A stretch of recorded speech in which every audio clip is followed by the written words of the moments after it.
Herkese salam olsun. Kanalımıza hoş gelmişsiniz. Bugün biz Alman dilinin en vacip mövzularından birine, yani feillere toxunacağıq. Ekranda da gördüğünüz kimi dersimizin mövzusu Alman dilində feiller, indiki zamanda feillerin hallanması və əsas qaydalarıdır. Əgər Alman dilində cümlə qurmaq istəyirsinizsə, feillerin necə işlədiyini bilmək şərtdir. Hazırsınızsa, gəlin başlayaq.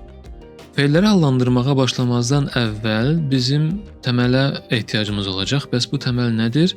Əlbəttə ki, şəxs əvəzlikləri, yəni Alman dilində desək, personal pronomen. Kimin nə etdiyini bildirmək üçün əvvəlcə bu əvəzlikləri əzbər bilməliyik. Gəlin onlara bir daha yaxından baxaq. Ekranda Alman dilində şəxs əvəzliklərini görürük. Təkdə və cəmdə olmaqla iki qrupa bölünürlər. Tək əvəzliklərimiz bunlardır. Ich, yəni mən, du, sən və üçüncü şəxsin təki Alman dilində üç cinsə bölünür. Er, kişi cinsi üçün o, sie, qadın cinsi üçün o və es, orta cinsi üçün o. Keçək cəm əvəzliklərinə.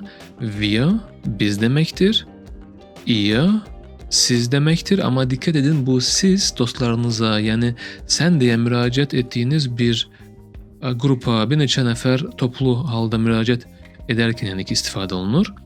Və son olaraq sie, böyük və yaxud balaca sie, böyük hərflə yazılan sie nəzakət formasıdır, rəsmi şəkildə, yəni ki, siz deməkdir. Kiçik hərflə yazılan sie isə cəmdə onlar mənasını verir. Əla, əvəzliklərimizi öyrəndik. İndi isə keçək feilin özünə. Alman dilində feilin quruluşu necə olur? Qayda çox sadədir. Alman dilində bütün feillər məstər, yəni infinitiv halında sonu en və yaxud n ilə bitir. Feilləri şəxsə görə hallandırarkən biz ilk növbədə bu məstərin sonluğunu, yəni en-i atırıq. Yerdə qalan hissə isə feilin kökü adlanır. Verbstamm.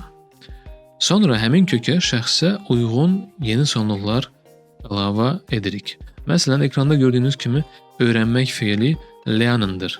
Biz bu en sonluğunu atanda yerdə nə qalır? Lernen kökü qalır. İndi gəlin görək bu kökə hansı sonluqları əlavə edə bilərik.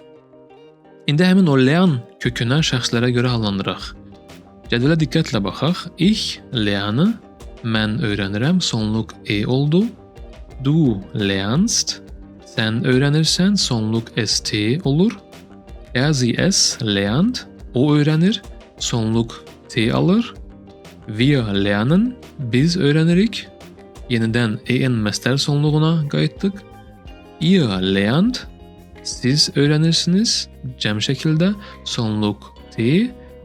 Sie lernen, siz və yaxud onlar öyrənir, sonluq yenə en şəkilçisi qəbul edir. Bu sonluqlar, yəni ki st, t, en, t, bir daha en olaraq əzbərləmək Alman dilində demək olar ki, bütün müntəzəm feilləri sizə rahatlıqla hallandırmağınıza kömək edəcək. İndi isə gəlirik Alman dilinin bəlkə də ən vacib feilinə, sein, yəni olmaq feili. İngilis dilini bilənlər üçün deyim ki, bu tam olaraq I am, she is, you are funksiyasını daşıyır. Bu feil qaydasız feildir, yəni bayaqki qaydaya tabe olunmur. Ona görə də onu olduğu kimi burada əzbərləməliyik. Gəlin birlikdə oxuyaq. Ich bin, mənəm, məsələn, ich bin student, mən tələbəyəm. Du bist, sənsən. Sie, es, ist, odur. Wir sind, bizik. Ihr seid, sizsiniz. Seid sözünü D hərfilə yazılır. Seid T hərfilə deyil. Sie sind, sizsiniz nəzakətli və yaxud onlardır.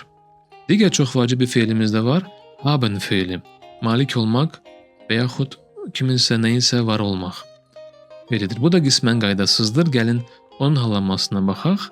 Tək şəxslərdə ich habe mənim varımdır. Du hast, sənin varındır. Dikkat edin, buradakı olan B hərfi düşür. Habst, yox, hast olacaq. Sie es hat, onun varıdır. Yenə B hərfi yoxdur. Cəm şəxslərində isə qaydaya tam uyğundur. Wir haben hansı qaydaya? Bu qaydasına. Wir haben bizim var. Ihr habt sizin var. Dostçasına, dosyana. Ve Sie haben sizin ve yaxud onların varıdır. Bu nöqtə haqqında bildiyimə görə ikinci dərsimizdə daha da ətraflı danışmışıq, zayn haqqında danışmışdıq. Əgər kim istəyirsə yenə də o dərslərə baxa bilər. Qızıl qaydamız, dostlar, bura çox vacibdir. Ekranda böyük hərflərlə qızıl qayda yazmışam. Nədir bu qayda? Alman dilində nəqli, yəni təsdiq cümlələrində hallanmış fiil həmişə, amma həmişə, yenə təkrarlayıram, ikinci yerdə gəlir. Yəni cümlənin ikinci pozisiyasında durur. Gəlin bir nümunəyə baxaq. Birinci cümlədə ich trinke Kaffee. Mən qəhvə içirəm. Birinci yerdəki ich subyekt halındadır və ikinci yerdəki fiilimiz trinke gəlir. İndi isə ikinci cümləyə baxaq. Cümləyə heute, bugün zaman zərfi ilə başlayırıq. Heute trinke ich Kaffee. Bugün mən qəhvə içirəm. Fikir verdinizsə, heute birinci yer tutduğu üçün mübtədə olan, yəni ki subyekt olan ich məcburən üçüncü yerə keçir. Çünki dediyimiz kimi fiilin yeri toxunulmaz olur. Trinke fiili yenə də qətiyyətlə ikinci yerdə qalır və bu qaydanı xahiş edirik heç vaxt unutmayın. Bu nöqtə haqqında da dərslərimizdə dərin şəkildə vermişik ki, maraqlanarsa o dərsləri bir daha keçə bilər. Belə, əgər mən bu qədər fiili necə öyrənəcəyəm deyə düşünürsünüzsə, sizə bir xəbərim var. Ekranda burada alman dilində ən çox istifadə olunan 4 fiili yazmışam. Sein olmaq fiili mənə görə 100% istifadə tezliyi ilə gəlir. Haben fiili var olmaq 85%. Werden fiili gələcək zamanı bildirən olmaq 70%. Sagen fiili demək fiili 60-50% dərəcələrində istifadə tezliyinə qəbul oluna bilər. Bu 4 fiili öyrənmək alman dilinə başlamaq üçün atacağınız ən böyük və ən doğru addımdır. Çünki gündəlik danışıqda demək olar ki, hər cümlədə ən azı bu fiillərdən biri qarşınıza çıxacaq. Gəlin indi öyrəndiklərimizi bir praktikada, yəni cümlə içində necə göründüyünə bir baxaq. Ich wohne in Baku.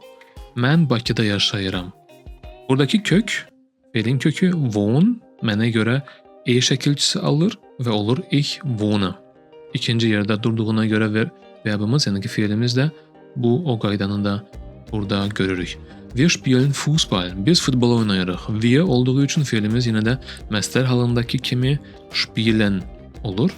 Du lernst Deutsch. Sən Almanca öyrənirsən. Du əvəzliyi ilə fiilimiz st sonluğunu qəbul edir. Er kommt aus Deutschland. O Almanyadan gəlir. Burada da er olduğu üçün fiilimiz sadəcə t şəkilçisini alır. Dərsimizin sonuna yaxınlaşarkən sizinlə çox sevdiyim bir Alman atalar sözünü paylaşmaq istəyirəm. Übung macht den Meister. Tərcüməsi təcrübə və yaxud məşq insanı usta edir və yəni bu feillər ilk baxışdan çətin və yaxud qəliz görünə bilər, amma bol-bol cümlə qurduqca, təkrar etdikcə sizin üçün bu su içmək kimi bir asan nöqtəyə çevriləcək. Bugünlük bu qədər. Bura qədər baxdığınız üçün çox təşəkkür edirəm. Mövzu ilə bağlı hansı suallarınız olarsa, mütləq aşağıdakı şərhlər bölməsinə yazın. Yəni ki, çalışacağıq hər birini cavablandırım. Bitirmədən öncə isə sizinlə bir neçə çox vacib yeniliyi paylaşmaq istəyirəm. Bilirik ki, alman dilini öyrənmək bəzən çox çətin və mürəkkəb görünə bilər. Bunu həm özümüz, öz həyat təcrübəmizdən deyə bilirik, həm də ki, bizə verilən tələbələrin suallarından. Biz bunun fərqindəyik və məhz buna görə də sizin üçün öyrənmə prosesini asanlaşdıran bir effektiv metodlar və həll yolları hazırlayırıq. Bizim xüsusi bir web saytımız var ki, orada həm yeni mövzular öyrənə bilərsiniz, həm də sualları cavablandıraraq özünüzü sınağa çəkə bilərsiniz. www.deutscha.de. Həmçinin Android istifadəçiləri üçün bir neçə dildə, xüsusilə də Azərbaycan dili üçün tam uyğunlaşdırılmış pulsuz tətbiqimiz var. Və bu tətbiqdə də çox sayda test sualları və nəzəriyyənin sadə dildə izahını tapa bilərsiniz. Teori bölməsində keçəndə orada bütün teoriyanı, qrammatikanı Azərbaycan dilində də, türk dilində də, ingilis dilində də və alman dilində də aydın şəkildə vermişik. Və ən böyük xəbərimiz tezliklə tamamilə yeni və geniş bir təhsil platformamız istifadəyə veriləcək. Bu platformada siz yalnız dili öyrənməkdə qalmayacaqsınız. Öz peşənizə və yaxud hədəflərinizə uyğun olaraq, məsəl üçün Almaniyanın hüquq sistemini, IT mövzularını, Ausbildung mövzularını və bir çox başqa vacib sahələri dərindən öyrənmək imkanınız olacaq. Videonu bəyəndinizsə like düyməsini sıxmağı və kanala abunə olmağı unutmayın. Bizimlə qalın, çünki birlikdə öyrənmək daha asan olacaq. Növbəti videolarda görüşənədək hələlik viel Erfolg.